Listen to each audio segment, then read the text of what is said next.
ገርገራ ማለት የሞት አፋፍ ማለት ነው አይደለም ኩፍር ምንድነው ኩፍር ማለት ክህደት ማለት ነው አምላክን ማለት በማን እኔ መቼ ካድኩ ታዲያ እንዴ አላህ Subhanahu Ta'ala አንተ እኮ ይወደክ ችግር ምን መሰለህ ባቢሎን አንተ አላህ Subhanahu Ta'ala ነቢያቶች ባስቀምጡበት መልኩ አይደለም ይዝጋል ነው ሩሃይና ገብተሻል ሚት ካላን እንትን አውቀሽ ካልሆነ ሚት አድርጊው ቀጥይ ነቢያቶች በሚያስቀምጡት መልኩና መርህ በዛ መልኩ ይሄድ አይደለም ነው በዛ መልኩ ማመር ሲጀምር ነው ትክክለኛ አማኝ ልትባል የምትችለው ነው እኮ እሱ ምንድነው ስለዚህ አልካድኩም አይደል መካሪን እንትን መጀመሪያ ነፃ አውጪኝ ከመካድ እኔ አልካድኩም ሙስሊም አይደለም አይወልክ እምነት የሚባለው ነገር ማሟላት ያለባቸው ነገራቶች አላሟላም ነው እምነት አንድ ሰው አይ እኔ በአምላክን አልካድኩም መጀመሪያ ሰው እንትን ንገሪ አልካድኩም አይደል ነው ከደህ አረኛ አልካድኩም ዛህሩ ሰላም አለይኩም ቆይ ከባቢ ጋር ነው ትንሽ ላውራ እያጭበረበረሽ ነው አረያ ጨረፈርኩ አይደለም እንዴ የምን ማጭበርበር ነው አይ ቆይ አሁን ድኛለሁ እያልክ እንትን እያልካት ነው ከኔ ጋር ነው ተስፋ አለኝ አለች እኔም ተስፋ አለኝ ድኛለሁ አላልኩም እኔ ምንድነው ግን ነው በዛ ሴንስ አይደል ባቢ አበት በዛ ሴንስ እንተኛስ እኔ እኮ የምተኛበት ሰዓት እኮ ነው ለምን በዚህ ሰዓት እንደሚመጡ እኮ ግራ ይገባኛል እኔ የሚገርምሽ ነገር ከኔ ተስፋ ቁርጥ ምንም ነገር የለም እውነቷን እንኳን እዚህ ጋር ቁልጭ አድርጋቸው እኔ ፊት ለፊት ላይ ብታስቀምጧት አልወስዳትም በቃ ስሚዝ ቀጥል ለማንኛውም አላቋርጥ ቀጥል ስሚዝ ቀጥል ያለችው ምን መሰለህ አሁን አንተ በአንድ አምላክ አምኛለሁ ነው ነጥቡ አይደለ ስለዚህ አልካድኩም እያልክ ነው እና የኦፓል ፍራሽ ያለነው ደግሞ ምን መሰለህ መልእክተኞቹን መቀበል አለበት ስንል ይሄ አሁን አንተ ያነሳውን ሲናሪዮ ራሱ በነብያችን መሐመድ ሰለላሁ ዐለይሂ ወሰለም ጊዜ ተፈጥሮ ነበር መተው ምን አሏቸው እኛ አንዱን አምላክ በአላህ እናምናለን አሉ ኦኬ እኛ በአንዱ አምላክ በቃ አላህ በሱ እናምናለን ግን አንተን አንከተልህም አሏቸው እኛ በቃ አንተን አንፈልግህም ግን አንዱን አምላክ እናመልካለን እሱን እንታዘዛለን ለሱ እንገዛለን ግን አንተን አንከተልህም አሏቸው የዛኔ መልስ የሰጠው አላህ ራሱ ነበር መልስ የሰጠው ምንድነው ያላቸው ቁል ኢን ኩንቱም ቱሂቡን አላህን የምትወዱ ከሆነ ፈተቢዑኒ ተከተሉኝ በላቸው ዩሂብኩሙላህ አላህ ይወዳቸዋል አይዮ የአላህ መውደድ ራሱ ያለው ነብዩ መሐመድን በመከተል ውስጥ ነው አላህ ራሱ ነው መልስ የሰጠው አላህን የምትወዱ ከሆነ አላህን የምትወዱ እሱን እንገዛለን አንዱን አምላክ እናመልካለን የምትሉ ከሆነ ፈተቢዑኒ ተከተሉኝ በላቸው አላህ ይወዳቸዋል ኦኬ አላህ ይወዳቸዋል ስለዚህ አሁን አንተ አንዱን አምላክ እሱን እገዛለሁ ኦኬ እሱን አመልካለሁ ምትል ከሆነ የሱን ውዴታና የምታመልከው ራሱ ተቀባይነት እንድታገኝ እሳቸውን ራሱ መከተል ግዴታ ነው አይዮ የሱን ቅቡልነት ራሱ የምታገኘው በእሳቸው በኩል ነው ማለት ነው ለምን ከተባለ ላኪው የላከውን መልእክተኛ አለ ያንን መልእክተኛ አልፈልግምና ብሎ መናቅና አለመከተል ወይም ደግሞ እሳቸውን መተው ላኪውንም እንደመናቅ ነው መልእክተኛውን አለመቀበል ላኪውን ራሱ አለመቀበል ነው ኦኬ ሶ ነብዩ መሐመድን አለመቀበልና እሳቸው መልእክተኛ መሆናቸውን አለመቀበል ራሱ ያ ላኪው መጀመሪያ የላካቸው ላኪ ራሱ ትክክል አይደለም ብሎ ማስተባበል ነው ኢንዳይሬክትሊ ባይ ዲፎልት ማለት ነው ገብቷል ስለዚህ ግዴታ ለመዳን ምን ያስፈልጋል ያ ላኪው አንዱ አምላክ እሱ መሆኑን ከተቀበልክ በኋላ ያ ላኪው ደግሞ ለኛ ሮል ሞዴል በዚህ ምድር ላይ እንድንኖር ራሱ ነው ሮል ሞዴል ተከተሏቸው ብሎ ያዘዘን ማለት ነው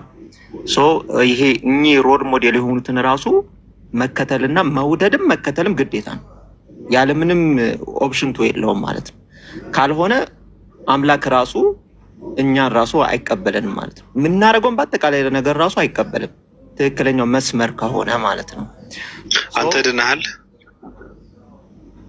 አሁን ወደ ሱቅ ጥያቄ እንምጣ ሶ ኢስላሚክ ላይ እኛም ድነሃል ወይ ተብሎ ሲጠየቅ ምንድነው የምንመልሰው ኮንዲሽናል ሳሊቬሽን ነው የኛ እስልምና ምን ማለት ነው ኮንዲሽናል ሳሊቬሽን ብሎ ማለት ያለምንም ጥርጥር አላህ Subhanahu Wa Ta'ala ዋዕድ ያደረገው ወይም ደግሞ ቃል የገባውን ነገር ይፈጽማል። ቃል የገባው ምንድነው ከተባለ ለምሳሌ ይሄ የመዳኛ መንገድ ነው ብሎ ያስቀመጠልን መስመር አለ።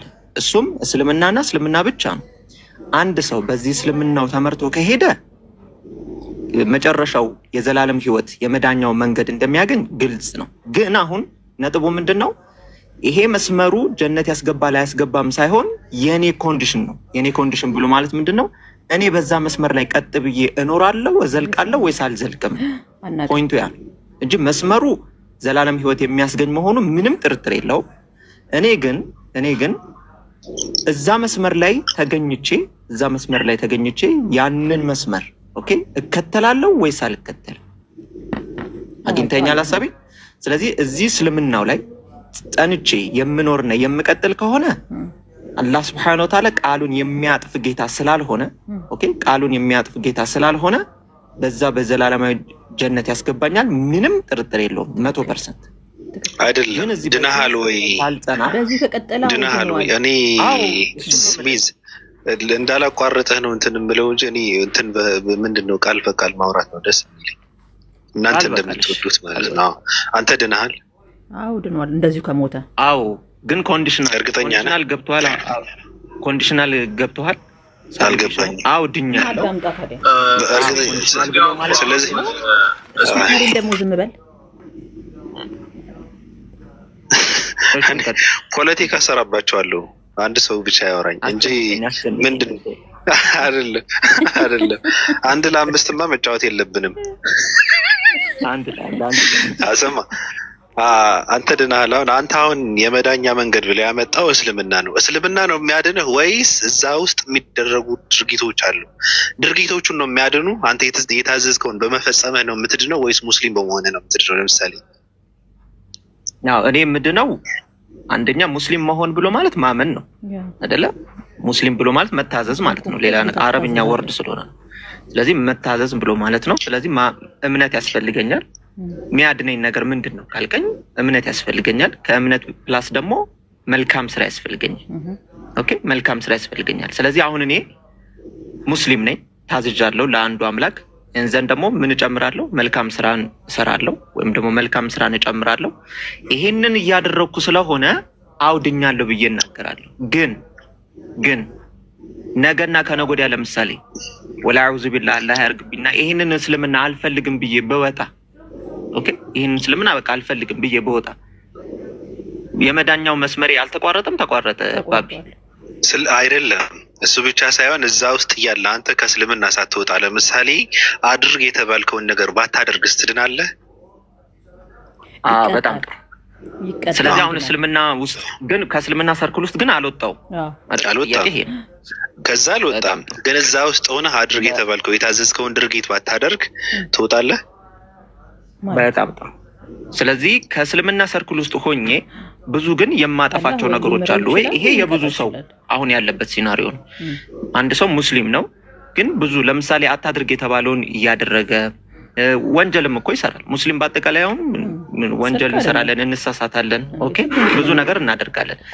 ያ የሰራናቸው ስራዎች ግን ከእስልምና የማያስወጡን ከሆነ ይሄን ነው በእስልምና ሰርክል ውስጥ ነው የምናወራው። ስለዚህ የማያስወጡን ከሆነ ከእስልምናችን የማያስወጡን ስራዎችን ሰርተን ከሆነ ግን ጥፋት አለብን፣ ግን ሙስሊም ነን። አሁንም ጥፋቶች አሉ። እሱ አይደለም ጥያቄ። አሁን አንተ ለምሳሌ በአንድ አምላክነት አመንክ እንበል፣ በነብዩ መሐመድ ነብይነትም አመንክ ተቀበልክ። ግን እዛ ውስጥ ሆነህ እያለ እምነትህ እሱ ነው እያለ አድርግ የተባልከውን ነገር እያደረግክ አይደለም። ጥፋት እየሰራ ነው፣ ዝሙት እየሰራ ነው። አንድ ሰው ብዙ ነገር ማለት ነው። ተከልከል ከተባለው ካልተከለከለ አለማድረግም እኮ ጥፋት ነው ባቢ እኮ። ስለዚህ እንደዛ ያደረገ ከሆነ ሰው ይድናል ወይ ነው ጥያቄ። አላህ ይቀጣዋል ወይ ይምረዋል? አዎ እኮ እሱን ልነግርህ ነው። ያ ጥፋቱ ምንድነው የሚለውን ይወስነዋል ብዬ እሱን ዲስቲንጉሽ ላደርግልህ። ያ ያጠፋው ጥፋት ለምሳሌ አድርግ የተባልከውን አለማድረግም ጥፋት ነው በዚህ እንጂ ግዴታ ጥፋት ብሎ ማለት ዝሙት መስራት ምናምን ብቻ አይደለም፣ መስረቅ ምናምን ብቻ ሳይሆን አድርግ የተባልናቸውን ነገሮች ራሱ አለማድረግ ጥፋት ስለሆነ ማለት ነው። ስለዚህ እነዚህ ጥፋቶች ግን ከእስልምና የማያስወጡኝ ጥፋቶች ከሆኑ ከእስልምና ለምሳሌ አንዱን ብንወስድ ሰላት ለምሳሌ ሰላት በእስልምና አንድ ሙስሊም የሆነ ሰው ሰላት መስገድ ግዴታው፣ በቀን ውስጥ 5 ጊዜ ሰላት መስገድ ግዴታው። ይሄንን ሰላት ግን የማይሰግድ የማይሰግድ ኮምፕሊትሊ ኢግኖር አድርጎ የተወሰው ካለ አሁን ይሄ ሰውዬ ወደ ምን ያስወጣዋል? እስልምናው ራሱ ይነጠቃል። እስልምናው ራሱ ያስወጣዋል። ይሄንን ኮምፕሊትሊ አለማድረግ ለዛ ነው ይለያያሉ ያልኩ። ስለዚህ እስልምና ውስጥ ሆኖ ግን አድርግ የተባለውን ሳያደርግ ቀርቶ ያ ያላደረገው ነገር ግን ከእስልምና የማያስወጣው ከሆነ ቅጣት ይጠብቀዋል። ግን ፋይናሊ ይሄ ሰው ዘላለማዊ መኖሪያው ግን ጀነት ነው። ልድገመው ወይስ ገብቷል? በቂ ነው አላለም? መጀመሪያም ገብቷል። ተግባባን ማለት ነው። ስለዚህ እስልምናችን ላይ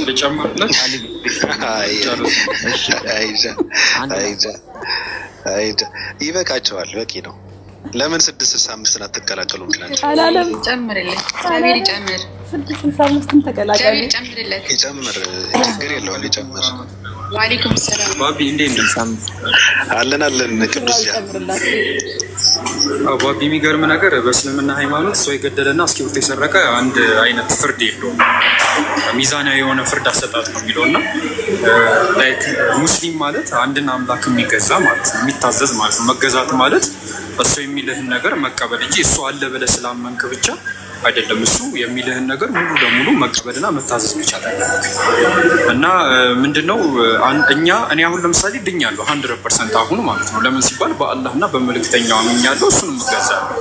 ስለዚህ ይሄኛው ኮንዲሽን አሁን እዚህ ላይ ያለውበት ኮንዲሽን ድኛለሁ። እኔ አሁን በሞት እኔ ጀነት ነው የምገባው አሁን በሞት ማለት ነው።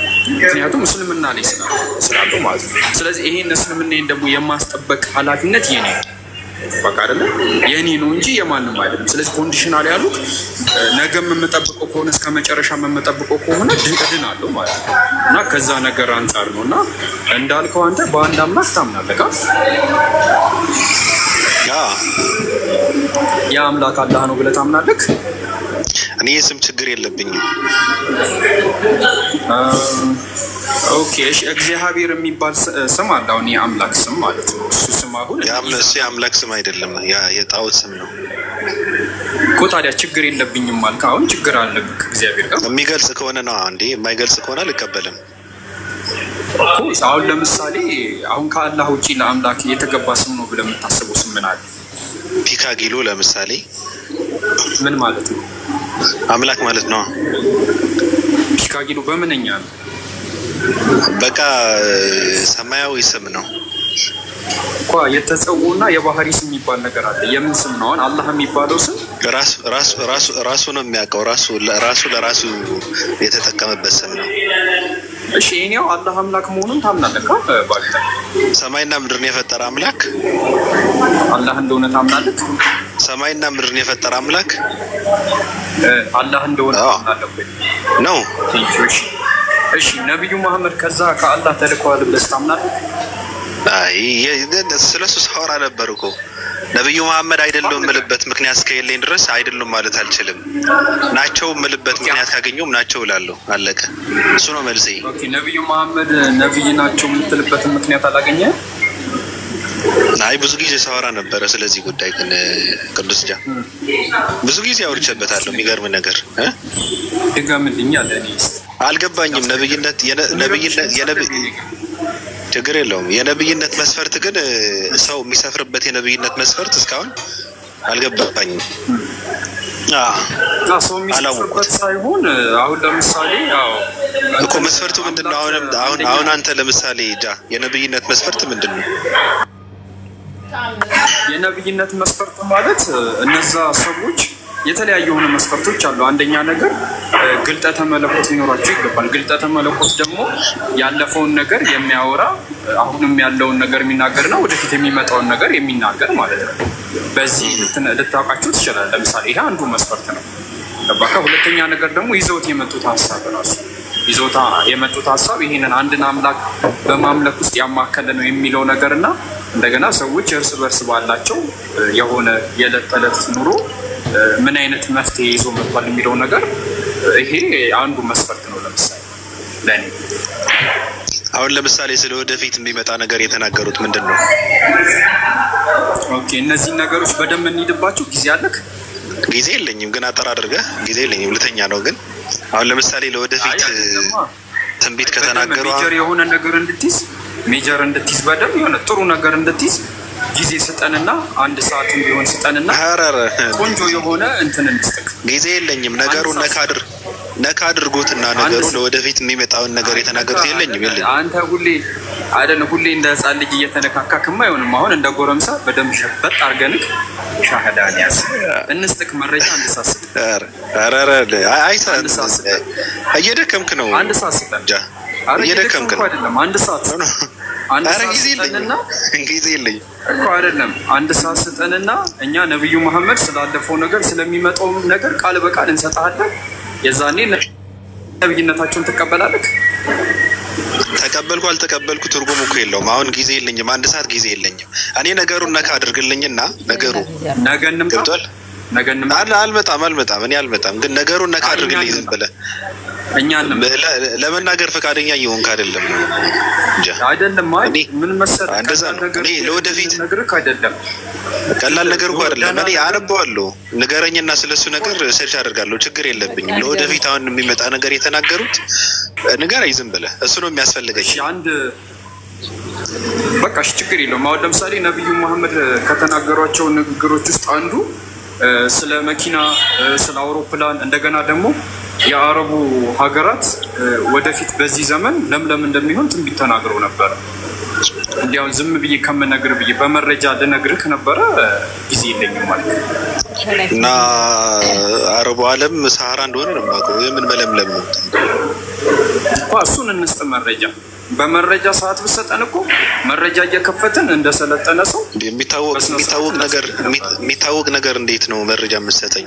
እኔ ሰሃራና አፈር ነው የማውቀው፣ አቧራ ነው የማውቀው። እኔ እንደዛ ነው አይደል? ስጠን 1 ሰዓትና እንሂድበት ወይ ነገ 1 ሰዓት ጊዜ ቀደም ብለን እንምጣ እኮ ሰው ፈልጎ ሌላ ሰው ፈልጎ ነው ይልኝ። አይ ነገ ነው ሌላ ጊዜ ቀጠሮ ይኖርና ጃይ ቀጠሮ የምን ቀጠሮ? ከዛ በኋላ አንድ ቀን የምን ቀጠሮ አለ? አይ ሪሊ አለ ወይ የለም ትንቢት የተናገሯቸው የሚለው ባይዘው ትንቢት በመጽሐፍ ደረጃ ነው ያለው። እንደው እንዲህ 1-2 የሚወራ አይደል፣ በመጽሐፍ ደረጃ አለ።